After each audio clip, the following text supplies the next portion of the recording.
we are ready to bring you X-Men 97, Season 1, Episode 9. Tolerance is Extinction, Part 2. We got a Part 2 of 3. And this is the episode before the last. And we get in this episode, last episode, everything was kind of shaken to the core. Professor X just got back. Well, in this, he's waking up. Yeah, he kind of crash lands into the mayhem. Yeah. It's kind of like this whole episode's kind of a back to the basics, right? Like, it's like, all right, you guys don't have, like, the same support that you had or whatever. Like, he doesn't have these bionic legs anymore that he's probably used to at this point. Gets on his wheelchair. And then we also see, we cut to Magneto, who's, like, who's on this cliff. Yeah, he's on a shoreline, basically. Yeah. And, like, we see him in his, like, Magneto purple and maroon. Yeah. Old Magneto. And he's looking at his helmet, and, like, you see a bunch of, like, ships, like, obviously, like, warships of some kind out there. Yeah, and he's just like, kind of contemplating over his helmet. And then we get a cut to Bastion, who's, like, carrying his mother through, like, the frozen sentinels. Yeah. The sentinels that have gone off.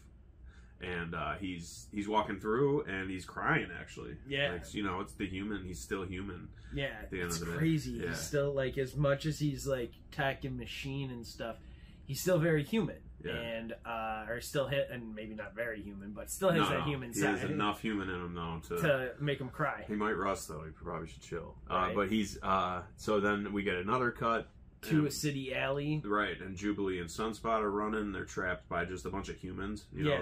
Basically, like, FOH members and stuff that didn't become Sentinels. Yeah, right. And they're chasing them into an alley. We get back to Professor X, who's looking at his old yellow chair, which is all destroyed. It's all destroyed, got a bunch of dust and soot on it and stuff, and he's, like, wiping it down and everything. We get a cut to, like, Magneto then putting on the helmet, and we get, like, he's lifting up. Like, obviously metal bits and stuff around him start to, like, come up and whatnot. And then from the ocean, he lifts something from beneath it. And we also see Storm and Forge.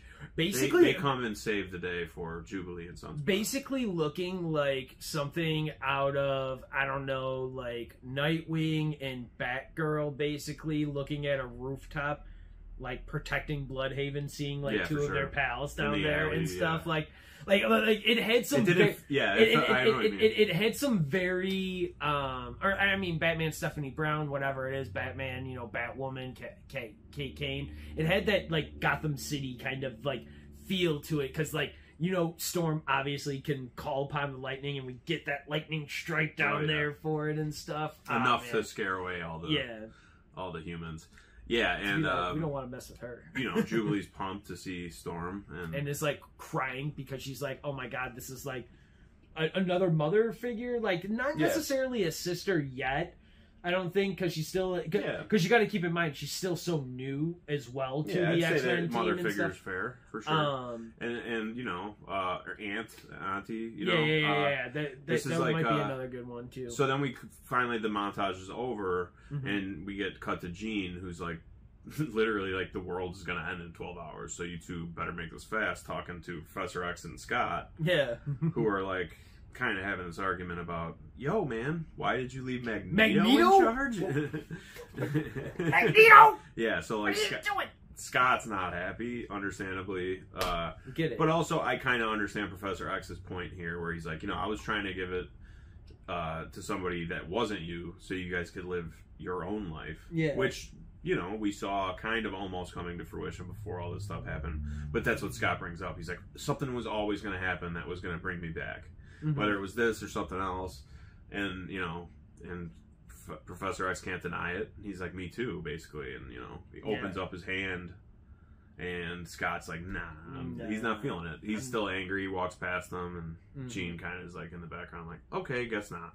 Yep. Yeah, that was wild when that happened. Seeing that, like the extended hand, like, It was a clear sign that, like, Scott's moving on. Not even just Scott is moving on, but there's a new thing happening with the X-Men starting now. Right. And Scott, whether he knows it or not, is leading that revolution. Oh, right we now. see the leadership later. Like, we see it in a couple scenes. And no, he's clearly taken lead, and it's like, you're not just gonna come back and you know, fix everything with some like empty platitude, you know. Yeah. Basically, you have to prove yourself, and I get it. But then we get Rogue finally waking up, screaming about Remy. Yeah. And like, you know, luckily Kurt's watching over her. Yeah. And kind of intervenes real quick, like kind of brings her back down to. And it's like, whoa, Earth, yeah. let's talk. Yeah. So Remy did not survive. Trask did from that, and he's over there. And so did, and we kind of get a cutoff, like when he's getting ready to say, like, so did Magneto. Like, we get a cutoff then to like Storm and Forge, and like. Which, to be fair to Rogue, they've really setting her up in this episode, right? Like, yeah, like she's, of course, we meet Trask is alive. He's right there. Yeah. And Gambit's dead. Magneto's alive too. What's going on? Yeah, she's not happy about this. And then we get Forge, Storm, and Jubilee kind of busting back into the what's left of the X-Men. Yeah, you know? that whole like knocking down the door and like, oh, oopsie. Like Storm kind of not realizing how bad it is. And but I love seeing Jean. I love the return of like Jean and Storm flying in the air, like, you know, like hugging True each other, putting their heads together, being like, sister, I've missed you and stuff. Like, that's beautiful. And then even that, like after that, you get Beast and Forge kind of having the bro moment. Yeah. Like, oh my god, you know, like just talking about tech and that type of stuff. Your prosthetics, like they haven't shut down. down. How did you do it? He's like, I thought of it. It's like, such a flex. Oh man, I love Forge. Yeah. Seeing him like back in the like fold again, like he's gotten way more time than I ever would have expected this like season. But they're doing that to a lot of characters, right? I mean, Morph, you know, like they're giving all these characters that necessarily. Maybe they would have been like one-off in two episodes back then, but they're kind of giving them more of an arc, and I'm appreciating it for sure. Absolutely. They're not just coming in and out. Like, yeah, of course they have their cameos and their little Easter eggs and stuff, but yeah, the characters that they might have just played around with back then, they're given their time. Yeah, and then they determined that, you know, hey, we're going back to Mur Island. The Shi'ar tech there should still be working and like be unaffected from everything that Magneto has done so far. Yep. And then we get this awesome like situation, like basically a quick rundown.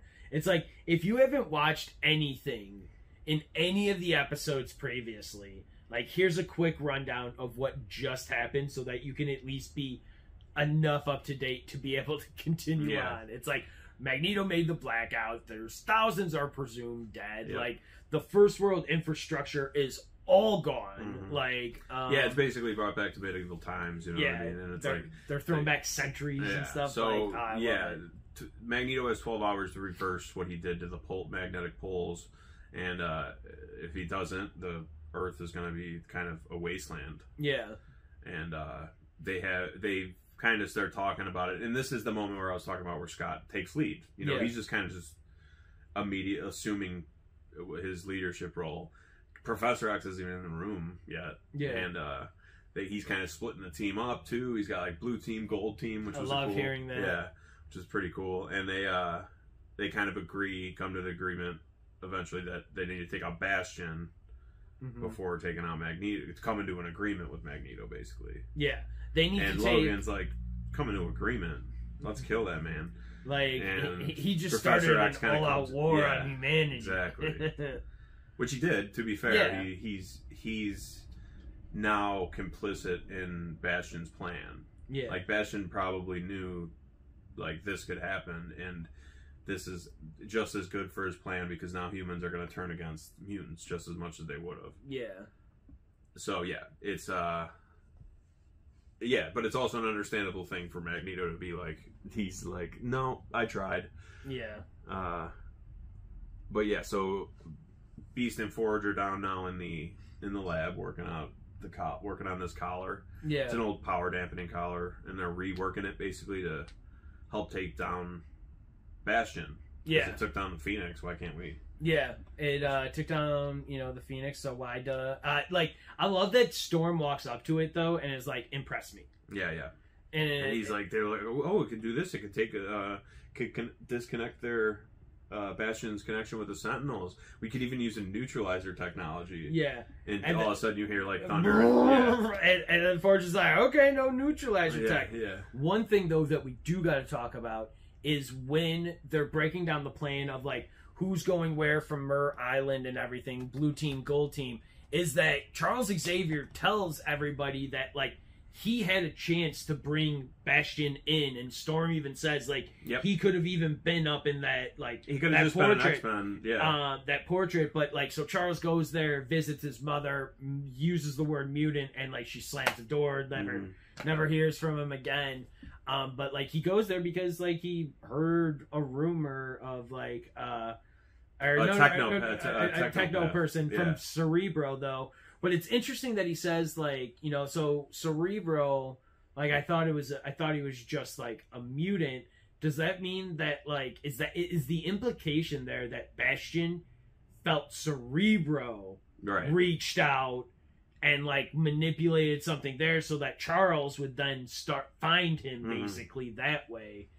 Like I don't know. It was an odd way of how they said it, but, like, I almost felt like I think the implication was saying he was a mutant. Yeah, and otherwise he would have. But that makes sense to me too. Like, he would have just been reaching out, and Charles kind of stumbled upon it. Yeah. But either way, they ran into each other basically in a past life. Because I only say that bringing up the techno thing there of, like, the tech and, like, kind of doing that.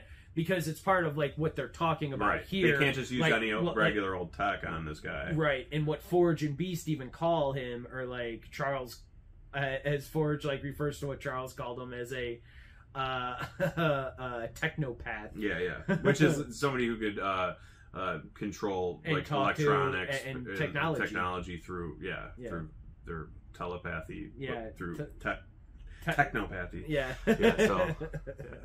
Which is, like, an old thing. They're just naming it, Right. And how about this X Lake stuff, man? Yeah. Or, like, the X Pond or whatever you want to call it. Yeah, it's a pond.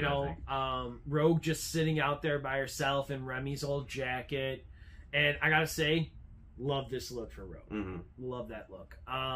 But she's out there kind of, like, reminiscing by herself, and then Charles, rolls on up, and they start talking about Gambit. What happened, and she's basically calling him out for not being able to, like, empathize with them in the same way maybe someone should have, because he was being their professor always instead of seeing them as, like, people and individuals and stuff. He always was looking at them as, like, to me, my X-Men, my students, so they're having this kind of disagreement about what he did, how he handled everything, and that's when the new Asteroid M shows up with Magneto. He's towing his new Asteroid M, and Magneto is calling out the professor here, like, how he's just not having any of this anymore. He's like, I'm done with, like, trying to be you. I love Charles, though. Be reasonable. While be reasonable, Magnus. I am not the one who needs to be reasoned with. The asteroid above my house says differently. Exactly. It's like Charles, you're wrong, but that's a funny line. Like you're not wrong, but you're wrong. No, he's definitely not wrong, but he is, like, but it is like, dude, you're coming in too late to this. Where were you for so long? But so he's basically going. Magneto goes on this, like, all the X-Men show up, and he goes and basically, like, why are you still following him? Like, he has led you to nothing but despair, and to this point, basically. He's like, he's not talking about ending this to the world. He's talking about leaving and starting a new society on the new Asteroid M. And so he basically, like, how many more of your bones will pave the way to Xavier's future, like, and that hurts, I feel like, and that kind of splits up the people who want to leave Yeah. kind of are like, all right, you know what? So we get Rogue is the first one to walk away. Yeah. And she's starting to walk towards Magneto. And, you know, Storm's calling out to her. And then we get Roberto, Sunspot, Yeah. kind of pulling away from Jubilee, too. And she goes towards Magneto. So now you got like a... And you know, Rogue's kind of like, I promised I was going to start... This was going to be a new age for us. Yeah. And, you know, I'm going to live up to that promise. Like, I promised to lead this new era. And so, like, you know, like, I get what Rogue is doing there. It hurts to see, for sure. But, like, I get it. She did agree to rule in trying to better mutants on Genosha and stuff by Magneto's side, like, like, when that was all good. Well, guess what? It's not all good now. So is she just gonna skimp away on, like, what she kind of did already when, like, the guy that she was ready to stand next to in that exact, like, area, place, like, whatever, is now back being like, we got a place. Yeah. I do think maybe it's a ploy at the end of the day. They don't give us that, but I don't think, I don't know. I'm just going to say that right now. I don't think Rogue's necessarily on his side. I think she might know what she's doing. Roberto, on the other hand, I think he kind of might have got roped into it and might actually feel that way because of the way his parents have treated him. Right. And, you know, how they basically gave him away to the Sentinels. Yeah. So but I do love... You know, but at the end of the day, they don't say any of that about Rogue during this episode. But I do love on how Rogue, like, kind of tears them apart a little bit. Of, like, being like, we don't know where Bishop is. You know, Morph was on the team for, like, 30 minutes before we tossed them to the Wolves. You know... Yeah, it doesn't seem like the team's going to be able to handle this. You guys haven't been willing to handle it, basically. Yeah. You've been gone, Charles, you know, and everything's kind of been going heel up since you left, so don't talk. I want to do what I gotta do. I also love this one other exchange because, like, there's so many great ones between Charles and Magneto here, but one is Charles going to Magneto. We are not gods, Magnus! Yeah. And then Magneto's just like, gods abandon those who believe in them. Mutants do not. Right. And then that's where he really makes his, like, thing of, like, his true, like, come with me if you want to come. Yeah, and he says and, doors you know, still like, open. Like, and when they leave, because, again, like, Magneto and Charles, Magnus and Charles are on the same side, ultimately. Right. Mutants. Yeah. But they want mutants to live and be able to prosper. Yeah. The difference is that Magneto, being a survivor of the Holocaust and now another survivor of Genosha, just continues to see the horrifics of humanity towards, which, to be fair, at this like point, him. Like, it's both sides. Humans are seeing that of mutants, and mutants are seeing that of humans, and it's not a good time for mutants, and this is kind of like Magneto's like major play here. Like, this is like, I've told you about this for years and years. Tried playing by your rules. When have you ever tried? I walked your path, Charles. Are you going to do mine? Yeah. When have you ever tried walking in my shoes? And it's kind of like he's definitely drawing the line in the sand, and he doesn't care about humans. No. Charles at least cares about humans. And that also came up during when they were talking about saving the Sentinel, basically, the people that turned into Sentinels. That came up earlier when they were like, we're going to save them also and figure out how to, like, turn them back into humans. And, you know, Roberto's like, what do you mean?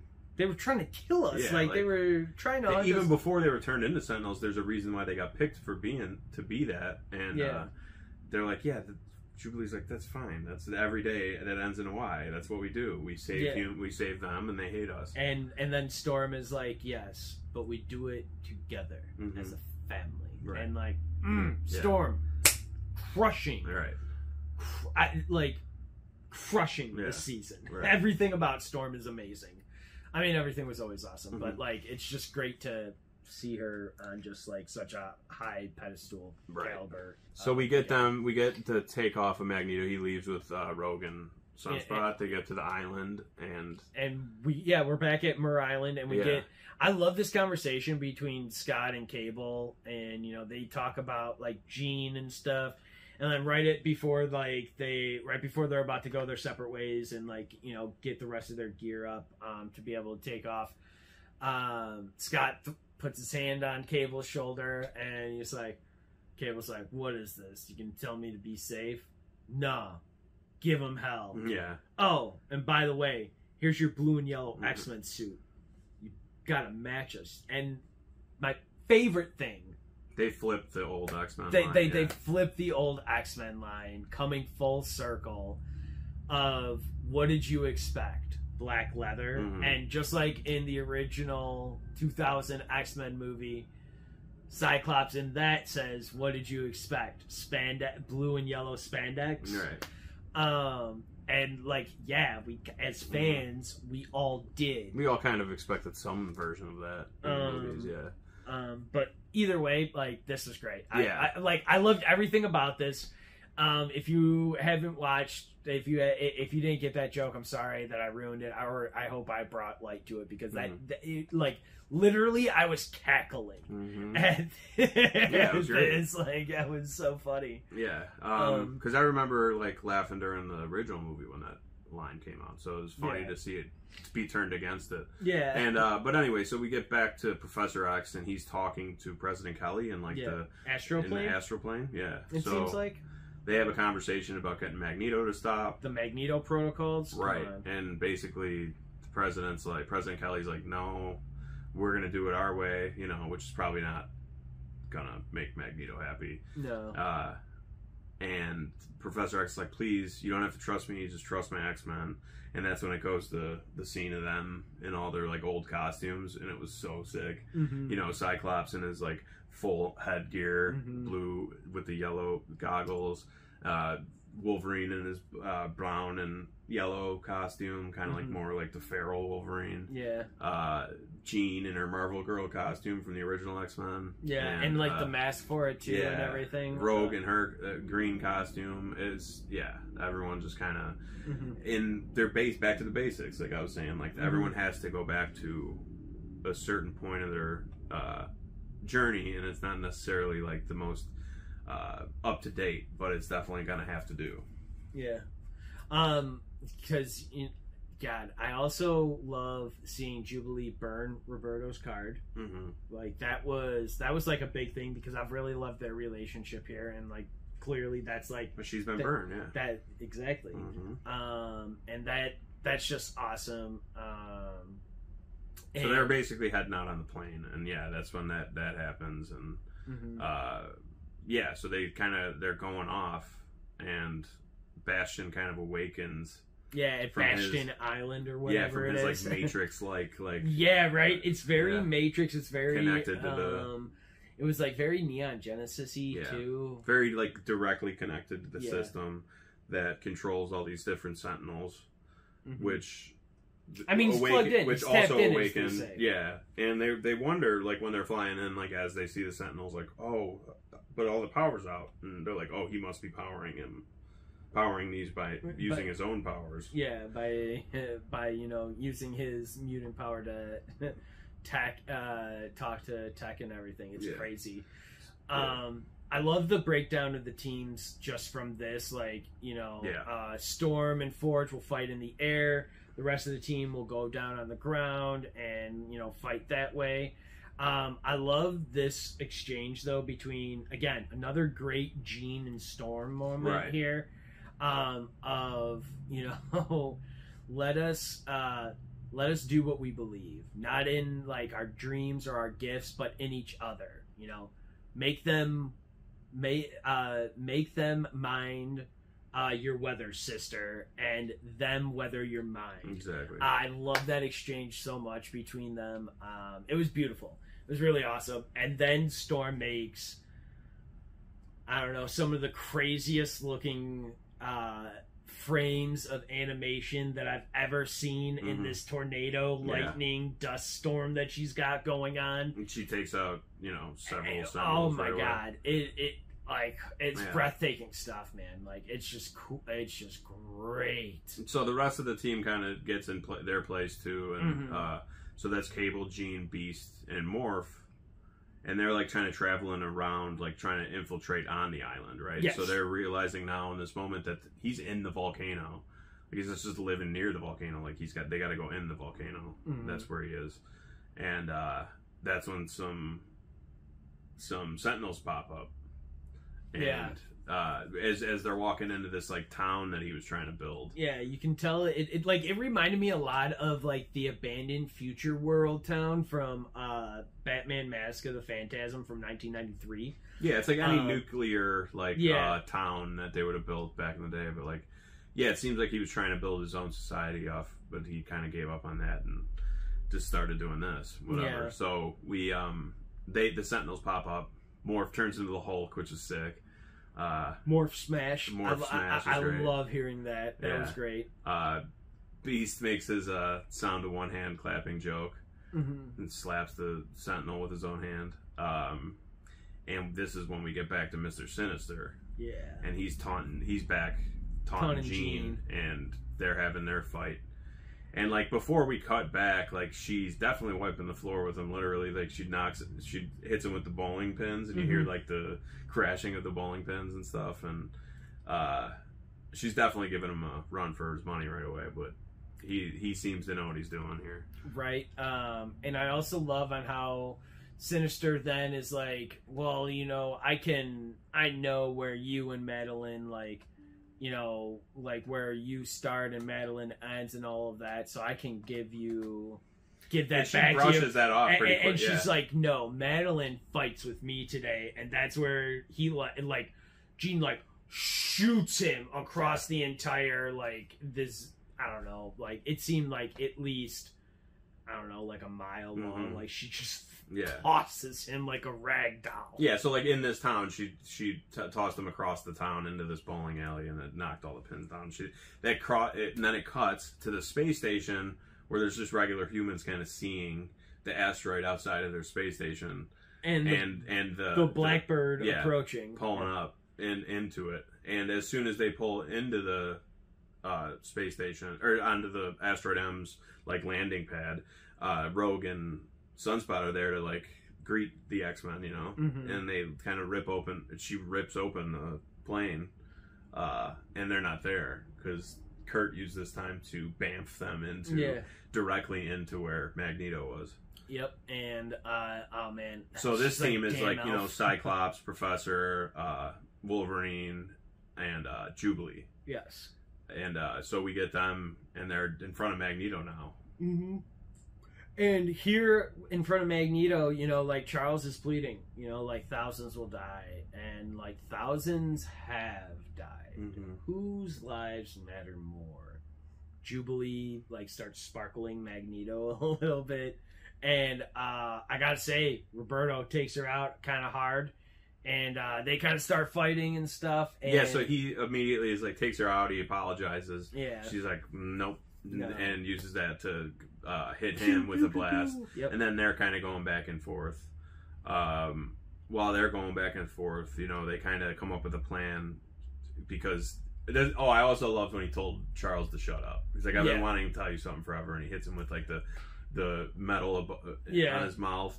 And he's like, just shut up. So he starts telling him about that. But he says that after Charles tells him, Magnus, you talk of ruling the world, yet it is the world who rules you. Yeah. And he's just like, I've waited so long to say these two words to you. Shut up. Right. And then the metal. Which I feel, which was definitely what, like Beetlejuice, they did that. Yeah. But Lydia. Yeah. But I do feel like everyone wanted to say that to him in this episode, right? Like that was Scott. What Scott was feeling. Like everyone's, you know, just because they're on Professor's side right now, like doesn't mean they don't have these other feelings. Yeah. And it's just kind of everyone's feeling that in the moment, and it was kind of like I even laughed, like, oh god. Yeah. Like it is past time for monologuing, Professor. Yeah. Maybe like just get to the point. Right. And while he's got the metal on his mouth and he can't talk, he speaks to Cyclops through his telepathy and tells him to knock Magneto's helmet off, right? Yeah. And so Charles can telepathically connect to Magneto and take him out. Right. After that, we get a cut to Bastion's lair then. Mm-hmm. And here, Sinister, is entering the lair, and he's like, we must retreat. Like, let's get out of here. X-Men have gotten in here. And, of course, it's Morph in disguise. Which Bastion didn't fall for a second. I just love Bastion's response after he knocks, Morph out. He's like, out of his disguising of, himself or themselves as Sinister. Bastion's like, know your role. Yeah. I was expecting... Know your role, mutant, yeah. I was expecting a know your role and shut your mouth. Yeah. Lifts the eyebrow. Yeah. But, no, yeah, so he's like, no, I'm not See falling for this. Just come by. And then he drops the collar that he was trying to bring. Yeah. And Beast picks it up, but he's also stopped, Because we see these crazy, mechanical sentinel, tentacles, basically. Yeah. Tentacles. Yeah. Technicals. Yeah, technicals. That's awesome. Yeah, so, I don't know. He's using that, and that's when... Yeah, we kind of cut back to Forge and Storm taking out some sentinels and stuff, and they're riding high, and then Forge gets hit.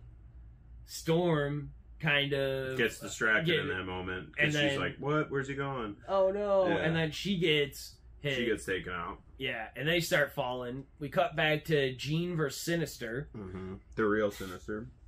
Yeah. Yep. So and he starts controlling Cable, this dude. Yeah. So he kind of has the same power over Cable that he had over Madeline. Yeah. And the little red diamond thingy there. And Jean's trying to get across this to Cable, this is exactly what he did with your mother. You don't have to do this. Mm-hmm. And she starts using her powers, and he's like, I think you forget that my mom was also a world-class telepath. And that doesn't tend to skip a generation. Mm-hmm. And he starts using his powers on her. Which is wild. Yeah. And it's ooh. And he seems to be overpowering her, right? Mm-hmm. And then we get a cut to Scott, who's kind of seeing what's happening through Jean's eyes. Yeah, and she's calling out to him. Yeah. And she basically says, I love you. And it seems like a goodbye, right? Yeah. It seems like I'm gonna probably die here, so I'm just telling you I love you. There's nothing you can do for this. Yeah, there's nothing But else I have a feeling she's gonna turn into the Phoenix. Mm-hmm. Because that was the one thing that Sinister couldn't replicate. Yeah. Yeah. So I think that's the one thing he won't be able to fight against. Yeah, that'll be the one. That's her wild card that he can't really play for. But that also might mean she leaves. Yeah, right. So, and does all kinds of other stuff. Yeah. So so we get this moment between them where she seems to be saying goodbye. Yeah. Magneto's helmet is finally knocked off. Yeah, Wolverine knocks it off though. Yeah, and Wolverine is on Magneto and trying to do that. But when he's tossed from his back, at least, when Wolverine is tossed from Magneto's back, he pulls that helmet with him, and then you see Charles go. Yep. Yeah, and he's really getting into it. He seems like he's about to kill Magnus, and you see them they're both really straining. Obviously Magneto's getting the huge brunt, the powerful hits of it, but before he could look, he's also feeling it. It's definitely straining on him. He's using a lot of mental power to basically lobotomize Magneto at this point. But before he has the chance, Cyclops hits him with a blast, hits Charles with a blast, stopping him. Mm-hmm. And Charles is like, what's going on? What are you doing? And he's like, they need more time. The other team needs more time. And while that's happening, needs more time. Yeah, Magneto grabs his helmet, throws it onto Professor X, making it, and kind of tightens it. Yeah. And tightens, starts constricting these metal beams around Charles, and as he's doing that, and almost everybody, in the room that's still there, Roberto, Jubilee, I think even Scott gets taken out, everybody gets taken out at something like this, and then we get Wolverine stabbing Magneto through the back into like Yeah, through he his stabs back him in the into back, his, and into his chest. he's like, the feud's finally over, you know, like, yeah, and there's shock across everybody's yeah, face. even Magneto's like, what? And it's like there's a lot of blood in the scene. Yeah. Like it's kind of like you don't expect this even as a fan. Yeah. So it's like everyone's shocked, right? And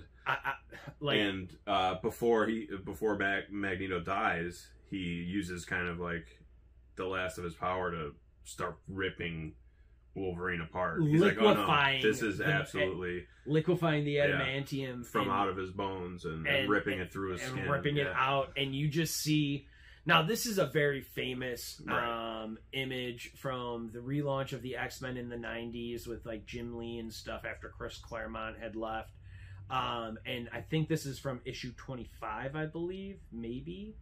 I could be wrong on that, but it is from that like initial relaunch from like the 90s. But it is all of the adamantium in Wolverine being liquefied, ripped out in like streams of like, that's the only way you can call it. And again, Wolverine will heal from this, but yeah, it's not going to be a fun one. No. So that's how this episode ends. Just with Wolverine in agony and Magneto kind of on the brink of death. Yeah, Magneto on the brink of death. Wolverine severely injured and hurt, and probably at the weakest he's ever been. Again, Bastion, the only one winning in this is Bastion right now. Right. Bastion's the only one who's winning. Nobody else is. Mm-hmm. And this is... I guess Sinister might be right now. Right? I mean, this is crazy. X-Men 97 is... I wonder if it's going to go like bigger than Bastion, you know, Apocalypse, like that type of stuff will be back, you know. But yeah, they centered Magneto in this episode back as like a villain. Yeah. And but it was like more, you understood his plight more than say in the original series, right? Like they had to give backstory to him, whereas this one you at least saw him trying. But even when he was trying, me and you kind of were like, he's just not, he's not there. Yeah. You want him to be good, but X-Men 97, man. It's been killer. Crazy first season. Yeah, I can't recommend it. It's been awesome. I can't believe we've only got one episode left. Mm-hmm. And with that, we're going to wrap this up. I am Jimmy with the Triple C Collective. I'm Colin. We want to thank you all for joining us. Please like and subscribe to our video and to our channel. And as always,